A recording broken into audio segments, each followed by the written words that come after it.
আসসালামু আলাইকুম সম্মানিত শিক্ষার্থীবৃন্দ, গেম অফ স্টাডি এর তরফ থেকে আমি আবির স্যার সকলকেই স্বাগতম জানাচ্ছি খুবই গুরুত্বপূর্ণ আপডেট নিয়ে। তো বলা হচ্ছে যে এই যে 2 বছরের পড়া 1 বছরে কিন্তু শেষ করতে হবে 15 লক্ষ শিক্ষার্থীদের। আমি মূলত হচ্ছে, হ্যাঁ আপনারা ঠিকই ধরেছেন, আমি হচ্ছে এসএসসি 26-এর পরীক্ষার্থীদের কথা বলছি। ওকে, তো আসেন আমরা একটু প্রতিবেদনটা পড়তেছি। তো আনুমানিক দেখেন, এই যে 2 বছর পড়া 1 বছরে শেষ করতে 2026 সালের এসএসসি পরীক্ষায় অংশ নিতে 15 লাখ শিক্ষার্থীর অংশ নিবে। আর সাধারণত এই যে নবম দশম শ্রেণীতে একই পাঠ্য বই শিক্ষাক্রম থাকে, কিন্তু এই যে নবমে একটি অংশ এবং দশমে একটি অংশ ভাগাভাগি করে পড়ে এবং মূলত হচ্ছে শিক্ষার্থীরা, এবং নভেম্বর ডিসেম্বর মাসে নির্বাচনী পরীক্ষা নিয়ে ফেব্রুয়ারি থেকে মার্চ মাসে এসএসসি পরীক্ষা নেওয়া হয়। কিন্তু এই যে এবার নবম শ্রেণীতে শিক্ষার্থীরা যে বই পড়েছে দশমে তা সম্পূর্ণ ভিন্ন, আর পাঠ্যক্রম এই পদ্ধতি আলাদা। আর তারা এই যে নবম শ্রেণীতে বাতিল হওয়া নতুন শিক্ষাক্রম পড়েছে, তো দশমে উঠে 2012 সালে প্রণীত সৃজনশীল শিক্ষাক্রম নবম দশম শ্রেণীতে 2 বছরের সিলেবাসে 1 বছরে পড়ে কিভাবে শিক্ষার্থীরা শেষ করবে এবং হচ্ছে এসএসসি পরীক্ষা দিবে, সেটাই এখন অনেক বড় একটা প্রশ্ন সকলেরই। আর এছাড়াও এই যে বিজ্ঞান বিভাগ তারপর হচ্ছে কে মানবিক এবং কে বাণিজ্য সেটা ঠিক করতে হবে দশম শ্রেণীতে।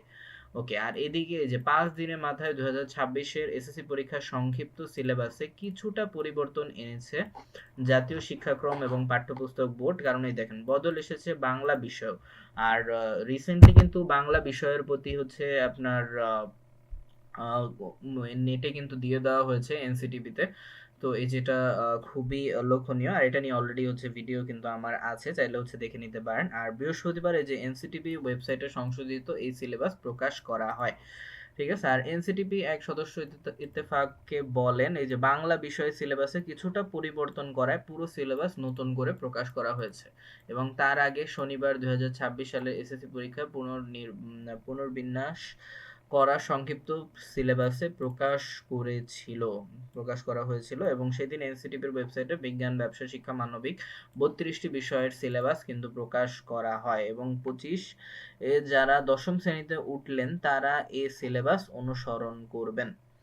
ঠিক আছে, আর মোটামুটি এখন আপনারা ভালোভাবেই জানেন। তো এখন আমরা একটু, যারা এখনো জানেন না যে শর্ট সিলেবাসের আপনার কিভাবে মান বন্টনটা হবে, তাদেরকে একটু বলে রাখতেছি যে বিভাজন ফিরিয়ে নিয়ে যে 2026 সালের এসএসসি পরীক্ষা সংক্ষিপ্ত সিলেবাস, এই যে প্রশ্নের ধরন, নম্বর বন্টন প্রকাশ করে এনসিটিপি।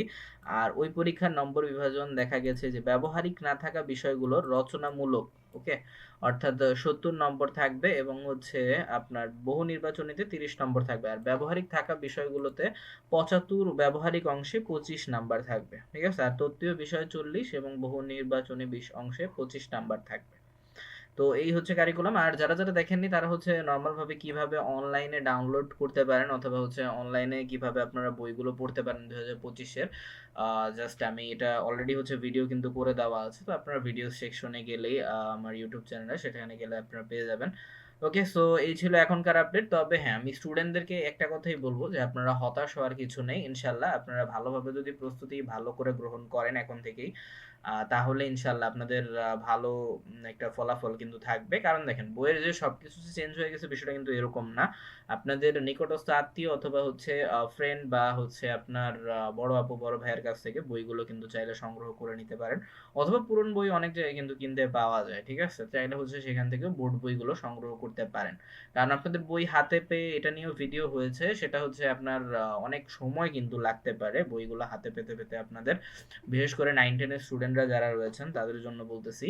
তো এই কয়েকটা মাস, যেটা অর্থাৎ অ্যাটলিস্ট 1 থেকে 1.5 মাসের মতো তো সময় লাগতেই পারে। তো 1 থেকে 1.5 মাস আপনারা পুরনো বইগুলো, যেগুলো ইম্পর্টেন্ট যে সাবজেক্টগুলো, যেমন সায়েন্সের গ্রুপ সাবজেক্টের বিষয়গুলো আছে, তারপরে হচ্ছে গণিত, ইংলিশ তো আছেই, তো এইগুলো হচ্ছে আপনারা চাইলে হচ্ছে সংগ্রহ করে ফেলতে পারেন। বাংলা দ্বিতীয় পত্র এটাও গুরুত্বপূর্ণ।